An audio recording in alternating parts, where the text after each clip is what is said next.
going to find the derivative. I'm going to factor it completely, make that split point table, and look at where the derivative is positive when the derivative is negative. What rule are you going to have to use to do the derivative here? Where do I start on quotient rule? Bottom. All right, so I've got x squared. What's the derivative of that numerator? What did you get? 4x what? Cubed. Plus or minus on quotient? Minus. And I copied that numerator down, so x to the fourth plus 1. Now what's the derivative of that denominator? 2x. And then all that's over my denominator what? Squared. Now, this would be kind of my advice. This is what I tend to do. Rather than just starting and multiplying everything all up, you might want to double check and see if there's anything that you can pull out that's the same. Sometimes that's a little bit helpful. All right. Is there anything in that numerator that I could pull out? Anything that's the same here and over here? Can I pull an x squared out of this? I can pull an x out. Can I pull anything else out? Could I pull out a 2? And there are 4 there and a 2 there. So if I pull a 2x out, what's that going to leave me right here? What number? They're going to leave me a 2. How many x's are here? So how many is going to leave me here? 4. What's that going to leave me over here when I pull 2x out? X to the fourth what? Plus 1, isn't it? Is everybody okay? When I pull a 2x out here, so double check. 2 times 2 is 4. X times x to the fourth is x to the fifth. Here's my 2, there's my 2, there's my x, there's my x, there's my x to the fourth plus 1. All that's over what? X to the what? Fourth. We got a power to a power to multiply them. All right, let's get rid of this parenthesis. So that's going to be what? 2x to the fourth what? Minus x to the fourth what? Minus 1, isn't it? Everybody okay?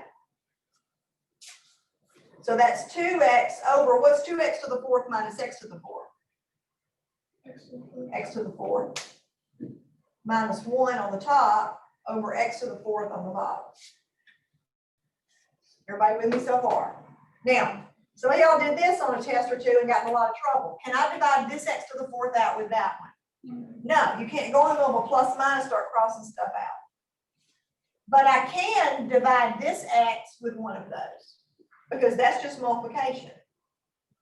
So what can I simplify this into so far? 2 times what? X to the fourth minus 1 over x what? To the third.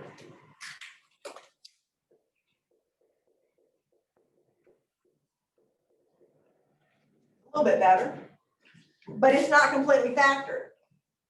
Isn't this the difference of perfect squares? So how do you factor x to the fourth minus 1? What's that going to get you? X squared plus 1 and what? X squared minus 1. Will anything there factor more? When x squared minus 1 factor again? So when I say completely factor, I mean completely what? Factor.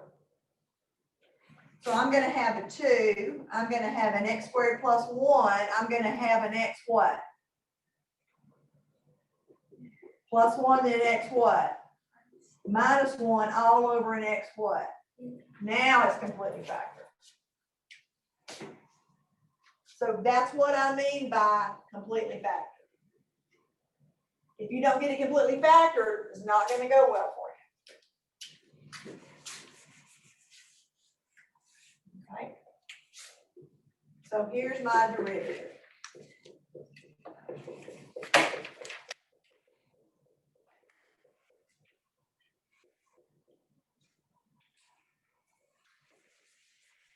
Now we're going to do a split point table on that derivative. All right, so what's one factor on that table? Just a what? 2. That's a factor. Does it have a split point? Is 2 ever going to be 0? No. What's the sign of 2 all the time? Positive. But we don't leave constants off the table. Because if you leave off a negative constant, your answer is backwards. All right. What's another factor over there? X squared plus 1.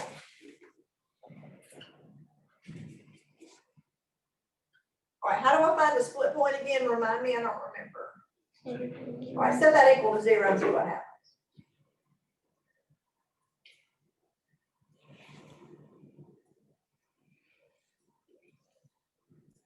What happens when you set x squared plus 1 equal to 0?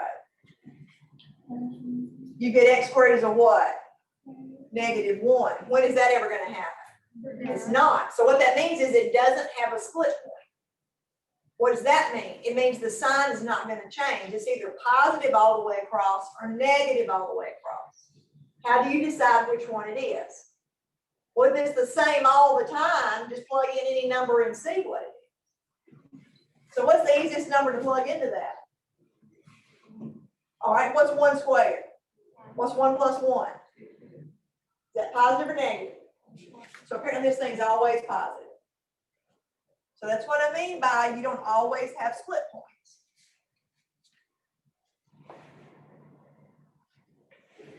All right, what's another factor? X plus 1.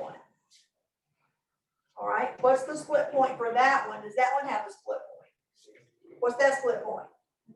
Negative 1. So somewhere in this number line's a negative 1. So all I care about is that red number and that red factor. I need a number smaller to put in there, the number bigger to put in there, and write down whether the answer is positive or negative. Okay? So give me a number smaller than negative 1. All right, what's a negative 3 plus 1? So it is negative.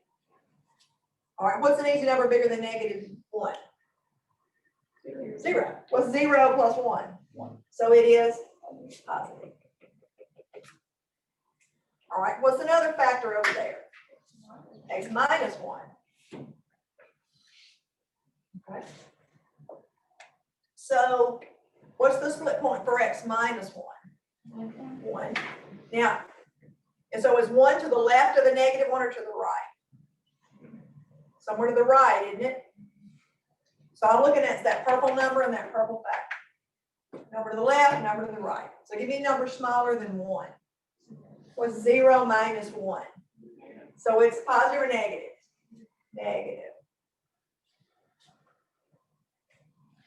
What's a number bigger than 1? 2. What's 2 minus 1? So it is.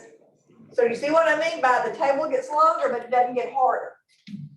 All right, what's my last factor over there? X cubed. What's the split point for x cubed? When is x cubed 0? When x is 0. Well, 0 is somewhere between negative 1 and 1, isn't it?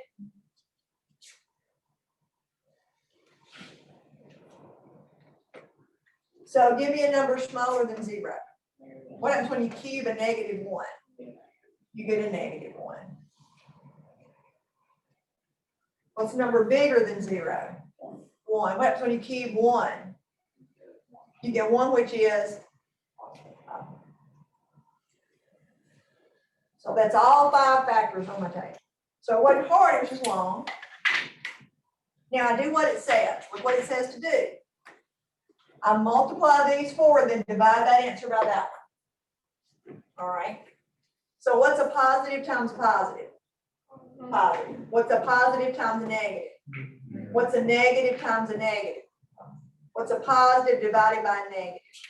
So this answer, final answer is negative.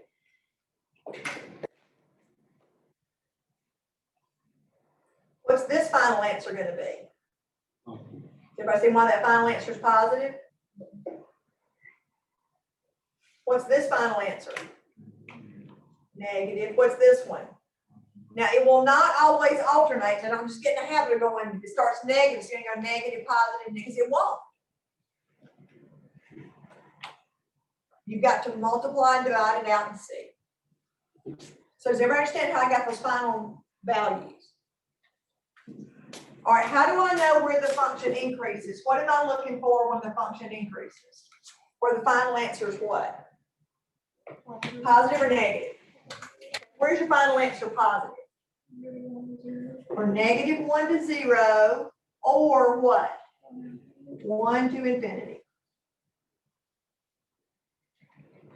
It decreases where your final answer is negative, isn't it? So where's your final answer negative? What's your intervals there? Negative infinity up to negative 1 union what? 0 to 1.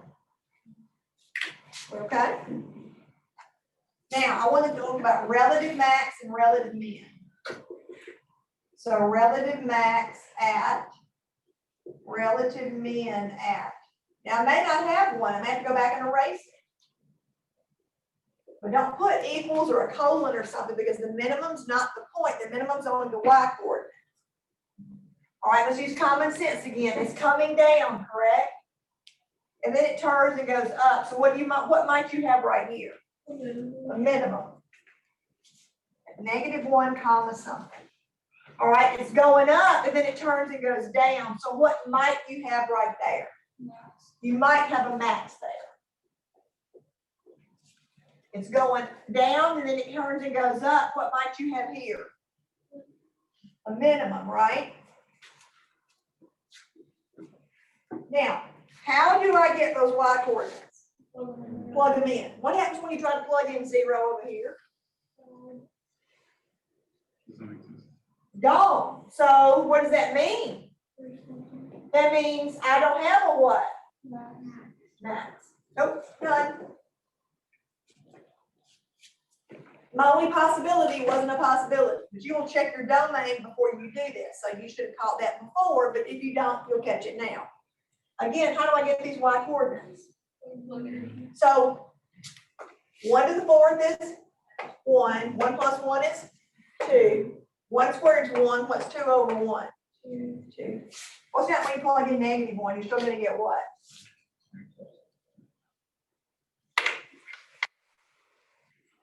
Now, you should already know what's happening at 0. Look at that thing over there. What's happening at 0?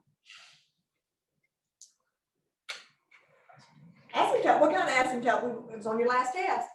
The vertical. Because 0 makes the bottom, the denominator 0, and doesn't make the what?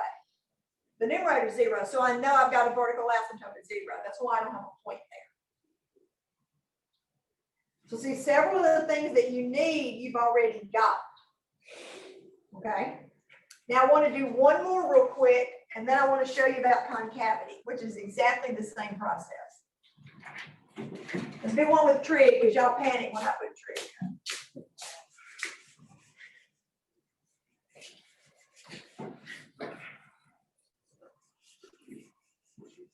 Okay.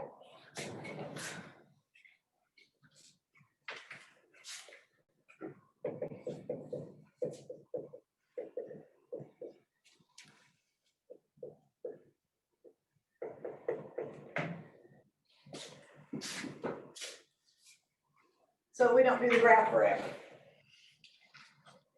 Okay, so we're going around the unit circle one time. Are we including 0? No. No. Are we including 2 pi or 360? No. We're going right up to it, but we don't include either one because I've got parentheses, not brackets. All right, what's my first step?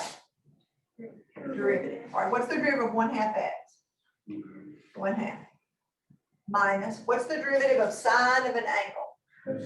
Cosine of that angle times the derivative of the angle. But what's the derivative of your angle? It's just 1. But get in the habit of asking yourself that because sometimes it won't be just an x. So my derivative ends up being 1/2 minus cosine x. So factor completely. Now, can I factor that at all? I can't. So there's no factoring, and that happens a lot of times on trig, which means I've only got one thing to put on my split point table. 1/2 minus cosine x. Only got one thing. Now, first thing is, I can take these arrows off because why? What's this? What's my interval? So it's going to start with what? 0, and it's going to stop with what? 2 pi. So it doesn't go forever like the others did. That gave me a restricted domain. Now, how do I find the split points? Remind me how you find split points. It's where the factor what? Equals 0. So where does this factor equal 0? Well, what's cosine? Negative cosine x would be a what? Negative 1/2, wouldn't it? So what's positive cosine x? Positive 1/2. Now, this was on that review sheet back at the way beginning of the semester. I need to know what angles have their cosine be positive 1/2. Now, first of all, that's a positive number, right? So does cosine depend on x or y? X. So what quadrants can I be in? Where is x positive? 1 and what? 1 and 4. So I've got a quadrant 1 answer, and I've got a quadrant what? 4 answer. Now, if you've got the inner circle memorized, you can just write them down. I don't have the inner circle memorized, so I've got to go build the triangle to figure it out. So I'm going to build this triangle. Now, my cosine is 1/2. What is cosine in words like adjacent, opposite, and hypotenuse? Adjacent over what? Hypotenuse. So that means my adjacent side must be a 1, my hypotenuse must be a 2. So how can I find this missing side over here? The Pythagorean theorem is going to give you the square root of 3, and you're like, oh, I know that triangle. What triangle has a 2, a square root of 3, and a 1 in it? 30, 60, 90. Which one's across from the square root of 3, the 30 or the 60? The 60. So it's 60 degrees, but remember, they don't want degrees, they want radians. So that means it's pi divided by something. What degree measures pi radians? Is pi 180? So 180 divided by what gives me 60, and that's where we get the what? The 3. Now remember, in quadrant 4, this should be in your notes, your reference angle is 360 degrees minus your given angle. Well, now I know my reference angle is 60. So what do you subtract from 360 to get 60? 300, don't you? So this angle is 300. Now, here's the lucky part. This is always some number times that angle. So what do you multiply 60 by to get 300? 5. Okay. 5. Now what is 60? We agreed that 60 was what? Pi over what? 3. So I get 5 pi over what? 3. This has 2 split points.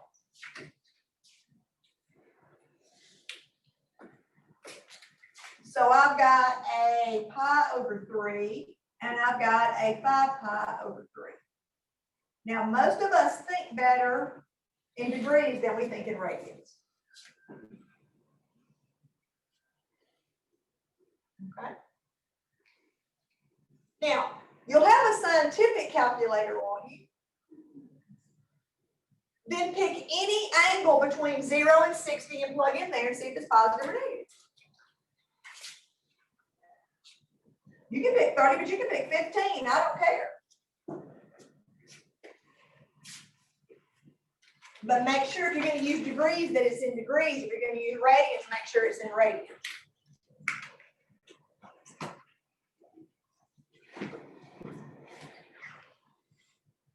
So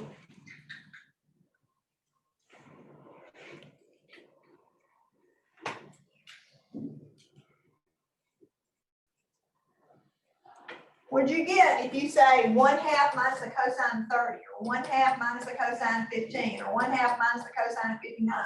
What's the sign on the answer on your decimal? Positive or negative?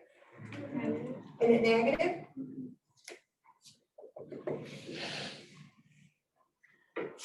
Now, give me a super easy one between 60 and 300 that you wouldn't even need a calculator for. Yeah, think about the unit circle. What's it? Any angle between what? 60 and 300. You got a bunch of them, don't you? That are easy. What's the cosine of 90? Cosine X or Y? X. What's the cosine at 90 degrees? 0. What's 1/2 minus 0? And that what kind of number? Positive. And again, you're going to have a scientific calculator, so think of any number between 300 and 360. Maybe I'm going to do 1/2 minus the cosine of 310.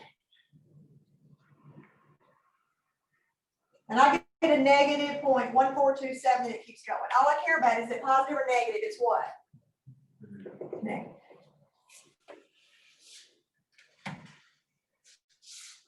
So where does your function increase? Between what? Between pi over 3 and what? 5 pi over 3. Where does your function decrease? Between 0 and what? Pi over 3 union what? 5 pi over 3 to what? 2 pi. All right. If it's going down and it turns and goes up, what do you have right here? A max or a min? It's going down and it turns and goes up. Would you have a min? If it's going up and it turns and goes down, what are you going to have right there? Trick's not any harder. So letters, Dr. Deere. I know, you just freak out. So you see pi, I think it just starts going like this. If I were to put phi or phi on the board, you really would have a heart attack, which my grad students are going to do at 4 o'clock. Okay.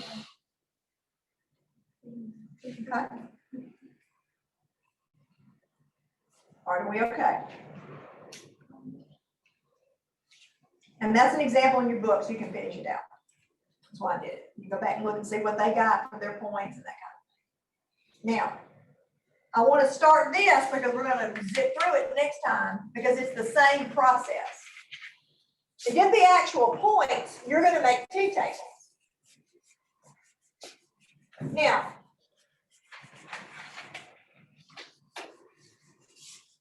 suppose you've had a graph and somehow you've already found out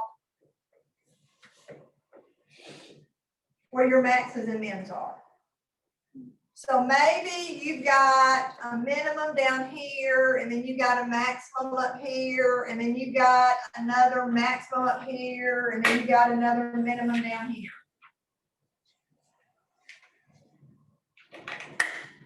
And you know that it increases here and decreases here and then increases there. Now, what you're going to probably do is make a t-table, get yourself several points between to fill in. Is everybody with me?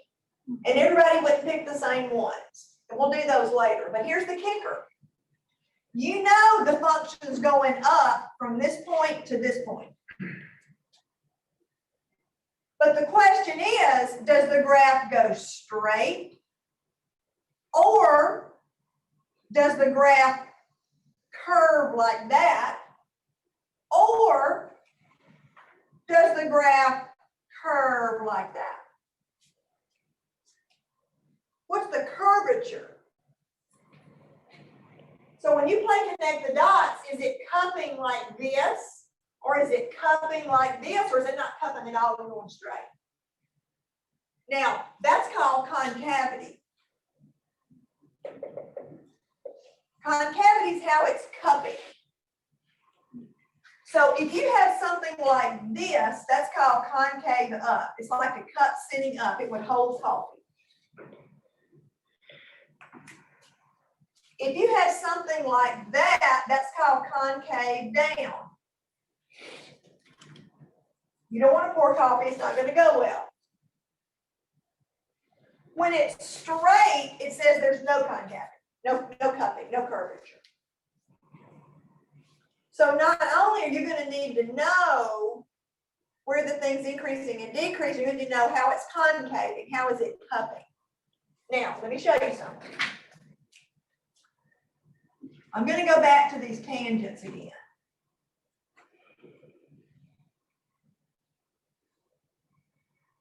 This slope, is it positive or negative over here? So it'd be like a -6, and maybe that one's a -2, and that's 0. Maybe that one's a half. Maybe this one is 5/3. I don't know.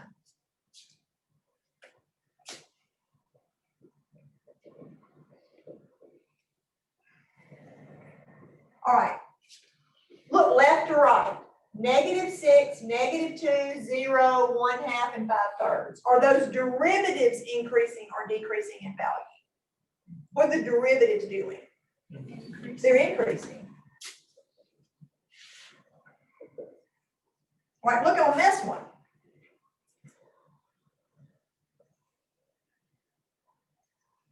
Well, see, now these derivatives are positive. Maybe that one is like 7/3. Maybe this one is like 1/2. Maybe that's 0. This is going down. Maybe that's a -1/3. Maybe this one's a -3. So look at these slopes. 7/3, 1/2, 0, -1/3, -3. What are those derivatives doing? What are those slopes of the tangent lines doing? Are they increasing or decreasing? They're what? Decreasing.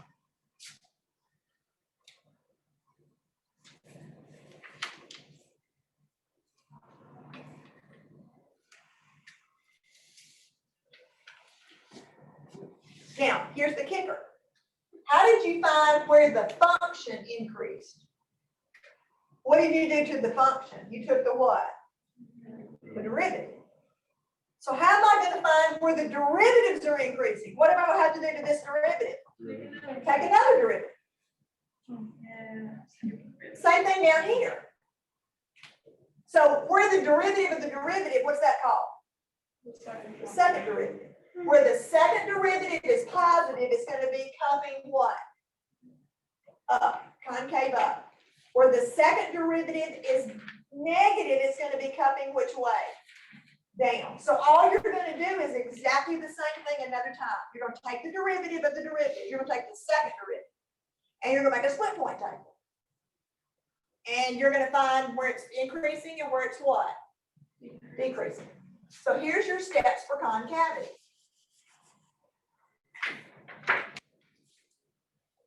You're going to have to find the second derivative.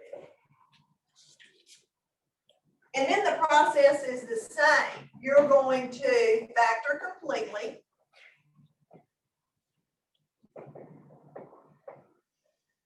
And you're going to make a split point table.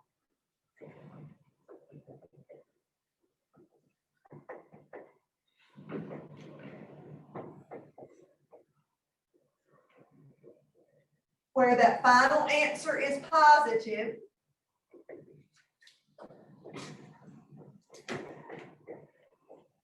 It's concaving up or upward. Where that final answer is negative, is concaving downward.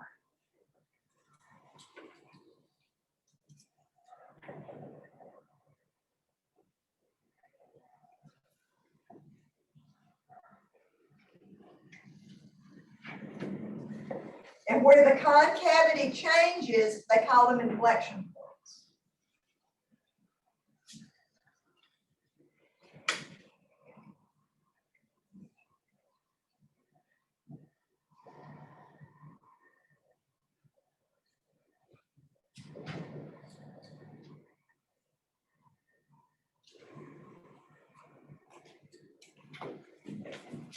I've got just enough time to show you.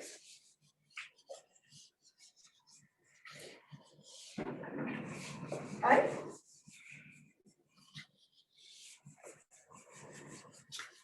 We're going to do a really simple one real fast. And it's going to be a graph. You already know what the graph looks like. All right. What if I told you that your function was x cubed? Now, you already know what that looks like. What does it look like? That S curve, right? So what if I ask you, where does that function increase and decrease? Which derivative do you have to worry about when it's increasing, decreasing? What? First derivative determines whether it goes up and where it goes what? Down. All right, so what's your first derivative? 3x squared. So factor it completely. Well, it's already what? Factored. It's only got one term. So again, when I make my split point table, I'm only going to have, now it depends on how you see it. Some people see 2 factors, some see 1. Which way do y'all see it? I see 2, one of them is a what? A 3. What is that all the way across? Isn't it positive? What's your other factor? X squared. What's that split point? When is x squared 0? And it's 0? Well, what's going to happen when you plug in a -1? Isn't it going to be positive? What's going to happen when you plug in a +1? It's still going to be what? Positive. That's what I mean by this thing won't always split. If it's going to split, that's where it's going to split. This one doesn't split. So what's your final answer? What are positives times positives? So what does that mean about increasing and decreasing? It's always what? Increasing. It increases all the time. You can put always, you can put negative into infinity. So if it's always going up, is it going to have a max or a min? No. No. No maxes, no mins.